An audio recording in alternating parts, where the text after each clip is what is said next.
Marv Albert, Matt Guokas, and Ahmad Rashad from Chicago Stadium as we get set for the start of the third quarter. Charles Oakley is the high man for the Knicks with 11, and he's done it off the boards. 11 rebounds for Oakley. Charles Smith in the starting lineup today, 9 points. Patrick Ewing, a low-key first half, 3 of 7 in his 21 minutes. John Starks seeing quite a bit of time at point guard in the absence of the suspended Derek Harper. Scottie Pippen with 14. B.J. Armstrong has been Chicago's most consistent player throughout the series. He has 10. Horace Grant has done a good job, 4 of 6, 8 points. And Scott Williams providing a spark off the bench, 3 of 4 in his 9 minutes of play for 7 points. And of course, Tony Kukoc not scoring that many points, but creating a lot of opportunities with 5 assists and actually doing a very good job defensively with deflections and steals. The Knicks opened up with a 12-0 lead. Since then, the Bulls have outscored them 53-29. And remember, Scottie Pippen picked up those early fouls. He had 2 in a hurry, and then Kukoc came on and did that nice job. Pippen off the mark as this third quarter gets started. Starks and Anthony in the backcourt. Ewing, Smith, and Oakley up front. A steal by Pippen. The Bulls 55. The Knicks 41. Well, the casual, lazy pass by Greg Anthony, and Scottie Pippen saw it coming a mile away. Pippen got a piece of it. Myers with a breakaway. Myers. Consecutive steals by the Bulls to start the third quarter. And the Knicks call for time. Well, this is what assistant coach Johnny Bach calls unleashing the Doberman. Pressure on the basketball, jumping into passing lanes, using your feet and quick hands to create turnovers and easy baskets at the other way. For so many years, Michael Jordan was that main Doberman, but right now it's Scottie Pippen leading the pack. Another deflection as Oakley goes diving. Starks trying to hit Myers, and still the Bulls come out of the pack. And when they turn up the defense to this kind of level, this team is a threat to go very deep into the playoffs. The Bulls with 12 steals. Grant with 4. And Scottie Pippen with 2 steals.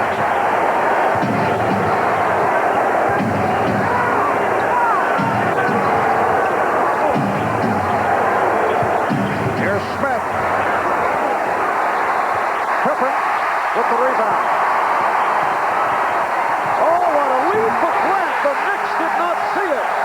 The look-away pass from Pippen. And the Bulls are up 59-41. Now, the Chicago Bulls well aware that against the New York Knicks, no lead is big enough. The Knicks have come roaring back each game in the fourth quarter. And the Bulls with an 18-point lead. They led by as many as 22, though, on Friday night. They led by 19 going to the fourth quarter. Scottie Pippen a little bit winded. He's doing so much in these opening minutes with a little sigh relief in the backcourt. Ewing with the rebound. Starks with the first. John Starks beating Pete Myers off the dribble. 59-43 Chicago. Well, a couple of tired sequences there by Chicago. They came out with such an adrenaline rush with that defense, and I think they probably need a 20-second timeout if something good does not happen on this possession. Well, Phil Jackson telling us before the game that the stamina question has been a concern of the Bulls. Pippen throws it. Phil has felt that that has been one of the reasons that the Bulls have not played well in the fourth quarter. They've also been rattled come fourth quarter time. After you come back against the team as Ewing is able to hit on his 4th field goal, he has 10 points. Players start thinking about it after they've been caught on a couple of occasions. And Phil keeps mentioning he feels that the New York Knicks have more depth in his ball club. But keep in mind, a key New York Knicks is out. Starting point guard Derek Harper, and it has shown so far in this ballgame. Bulls lead by 16. Back comes Starks. Good lead for Smith. Charles Smith got the step on Horace Grant. The Bulls now lead 61-47, but have given up a couple of easy baskets to New York, which is something they did on very few occasions in the first half.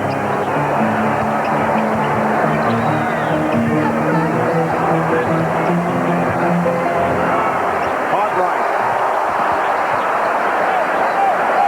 And back come the Knicks, looking to put a spurt together after the shaky start, with the Bulls coming off with the 2 straight steals.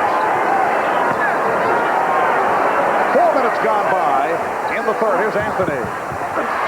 Oakley mistimed, and a foul is called on Oakley. There's Scottie Pippen, and he is in his zone right now. He had his eyes all the way on Pete Myers at the top, and out of the top of his eye catches Horace Grant finishing off that fast break. And again, the early celebration by Chicago. A lot of time left in this game. Oakley called for his 3rd foul. Hubert Davis has replaced John. Hubert Davis has come on within a 3-guard alignment. He has John Starks, Greg Anthony, along with Patrick Ewing and Charles Oakley on the floor. Charles Smith sitting down. Shot clock down at 7. Grant. Horace Grant with 12. The Bulls 63, and the Knicks 47. The Knicks trying to make it 3 games to 1 with Game 5 back in New York on Wednesday, and the Bulls trying to tie the series at 2.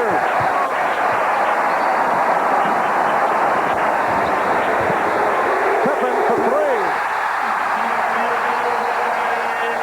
Scottie Pippen hitting his 2nd from downtown. He has 21.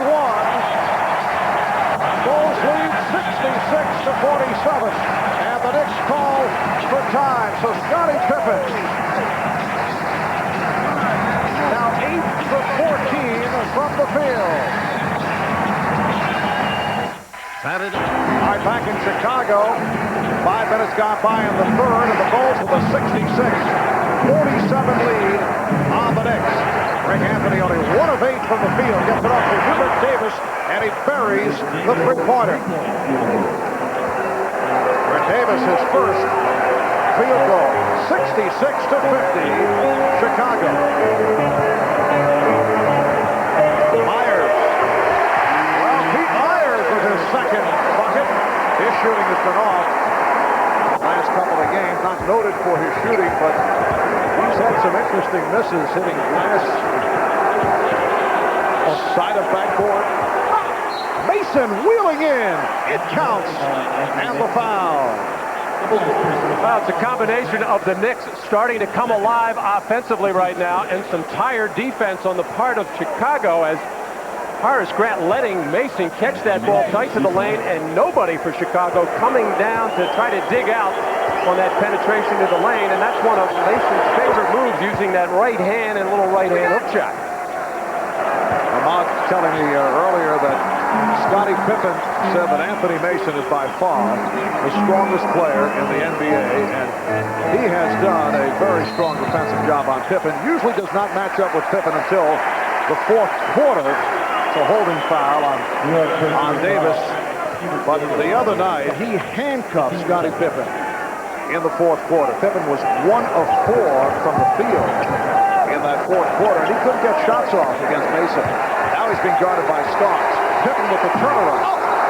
And the rebound handled by Ewing. Mason gets it up. Knicks swing the ball well. Starks for 3.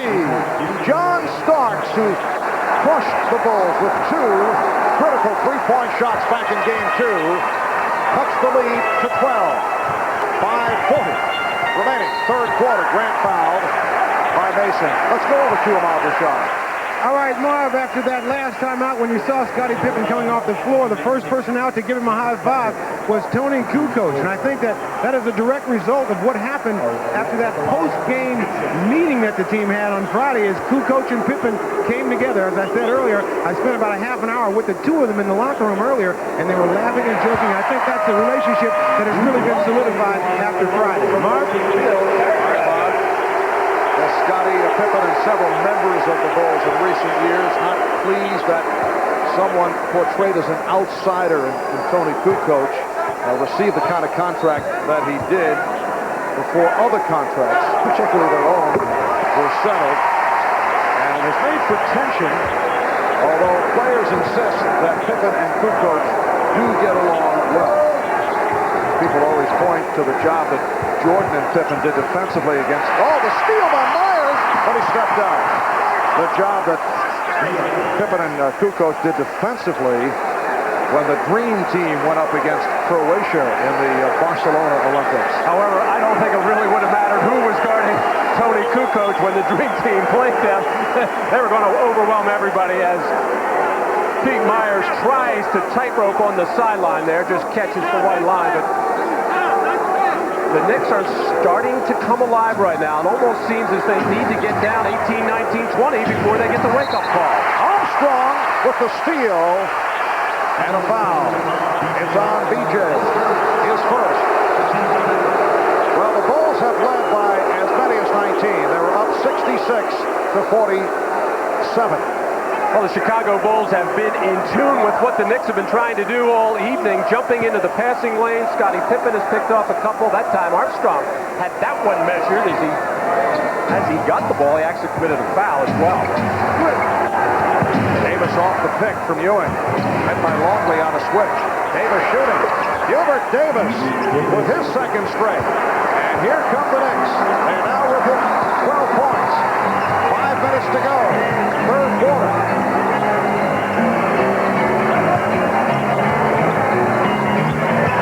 Armstrong won't count. Basket will not count. It's an offensive foul on Armstrong. All series long, B.J. Armstrong has been coming off on that weave, and Luke Longley, in his attempt to try to free up B.J. Armstrong, who really was wide open, Longley picks up the offensive foul with a hip check on Anthony. So Armstrong with one foul, and it was Longley called for his second. Anthony was wide open and hits the three. The Knicks have hit their last 5 shots. Anthony won for his previous 8, and he's cut it to a 9-point lead, and you know the Bulls are so aware of this pattern. It has continued throughout the series. Scottie Pippen coming up short. Starks on the wing. Pulls up for the 3. Looked over at Pat Riley as if to say, my fault that he rushed the shot.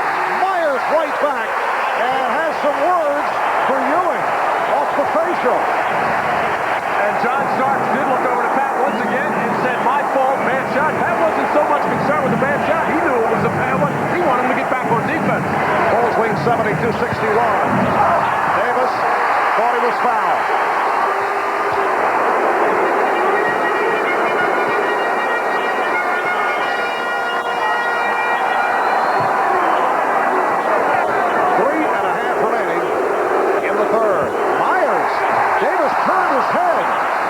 Very fortunate Myers did not convert.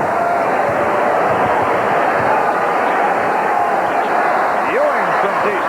Patrick Ewing with his 5th field goal. He has 12. The pattern remains the same for Ewing. On the quiet side, here in the early going, but the other night he's able to turn it up in the 4th. Well, the Knicks with a 16-6 run to cut that 19-point lead down to 9 as we approach the 4th quarter. You know, the Bulls are so aware of these stats. The Knicks able to turn it against the Nets down the stretch.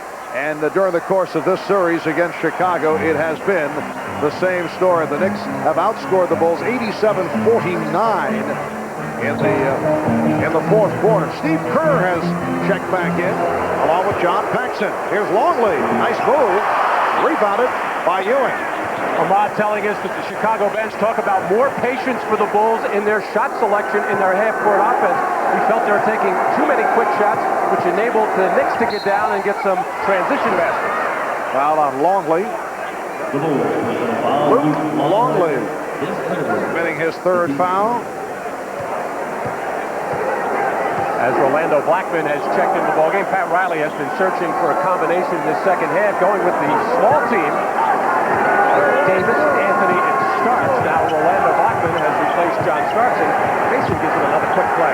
Blackman making his first appearance of the game, throwing up a three-point attempt. Rondo has played only in spots the last couple of games, came off the bench in game 2 and immediately hit a three-pointer. Not the case here today. Steve Kerr off the screen. As we discussed earlier, Kerr has had trouble locating his shots, always needs help. That time, he received the help. Nice little pump screen. He knew he was open, got his feet under, but that's the first clean look he got tonight. It is an offensive foul. Davis called for his third. Hubert Davis really not setting up there and needlessly pushing off John Patrick to try to come off. Just another case of the impatience of the second-year player, Hubert Davis, who's trying to make a lot of things happen out there. Scottie Pippen gets replaced by Tony Kukoc. Tony Kukoc providing a spark when he came on in the first quarter, did a good job. Scottie Pippen sitting down with 21 points. Just under 2 minutes to go in the third quarter. Kukoc off the fake and foul. Blackman did a good job.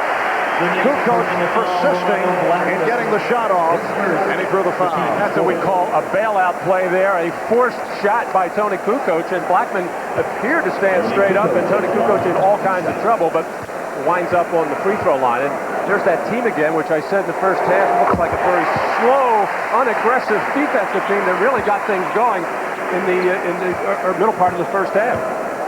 Tony Kukoc, a 74% free throw shooter. Bulls lead 76-63. And the matchup is Kukoc and Anthony. Ewing and Longley fighting for position, and the foul is called on Longley. And the reason why guys like Kukoc and Pippen match up with Anthony when they have these kinds of lineups is that Kukoc, a bigger player, can come down from the top of the key and present that taller double team against Patrick Ewing. That's 4 on Longley.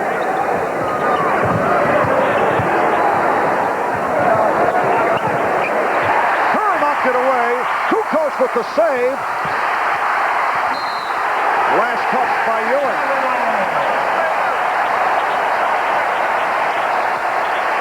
Jake O'Donnell was right there. No argument from Patrick Ewing. 15 remaining. In the third, the Bulls lead by 13. The Knicks have now turned it over 20 times. The Bulls only 6. Kukoc draws the foul.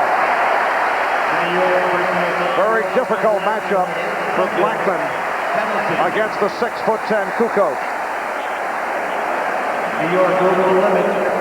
And it was last touched, as you see, by Patrick Ewing. Now Tony Kukoc to the foul line. He's 4 for 4 from the line. Tony Kukoc, a player who has been an international star since the age of 17. Charles Smith checking in. Tony, a member of Croatia's silver medal Olympic team. He was the MVP of the 1980 World Championships and the 1991 European Championships. Well, the Bulls had gone 14 for 14 at the free throw line. They now lead by 14. Just under 1 minute remaining, third quarter. Now the matchup is Kukoc and Mason. Mason able to throw his way through, using his strength against Kukoc. Well, a very difficult matchup for Tony Kukoc. He just does not have the quickness or the strength to be able to muscle with Anthony Mason inside. And that time Mason forced Kukoc into the bad pass, and a foul is called.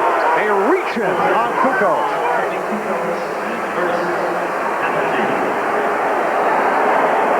Tony Kukoc, who does have quick hands in the open floor, going to get a flick here and knock that ball loose, and the foul is called. And Tony, who does struggle somewhat with the English language, was able to scream out at the official, "No way, no way." Horace Kukoc, and he is going to scream to the official as he felt he made a clean pick on Greg Anthony in midcourt. And I think he made his point clearly in that instance. Anthony, usually a solid free throw shooter, misses on both. Half-minute left in the third. Chicago leads by 12.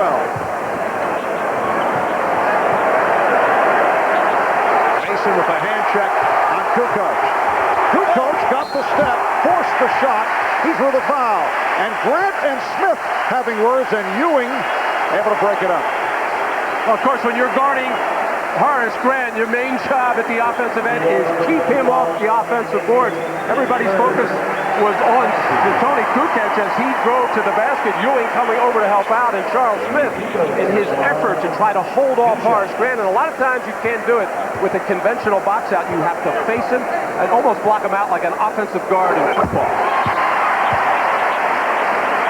Well, Charles Smith and Horace Grant in a verbal war, and Patrick Ewing, the wiser head, was able to keep them apart. Now Bill Weddington and Scott Williams replace Horace Grant and Luke Longley, and they are hearing it from the crowd. Scottie Pippen off the bench to greet both. Patrick Ewing trying to let his teammates know as who's guarding who, and so they don't have any mistakes as they did in the first half on not finding their proper man. Kukoc 7 of 8 from the line. Out of 10 seconds remaining in the third. Here's the trap on Anthony. Out of 5 seconds. Ewing, not realizing the time, pops it up a little early, and now Kukoc fires it away.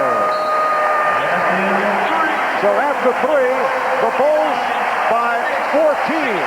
This is the story at the end of the third quarter. In the previous 3, the Bulls led by 9, led by 3, led by 19. Can they hold on today to send this to a 2-2 situation with Game 5 in New York on Wednesday?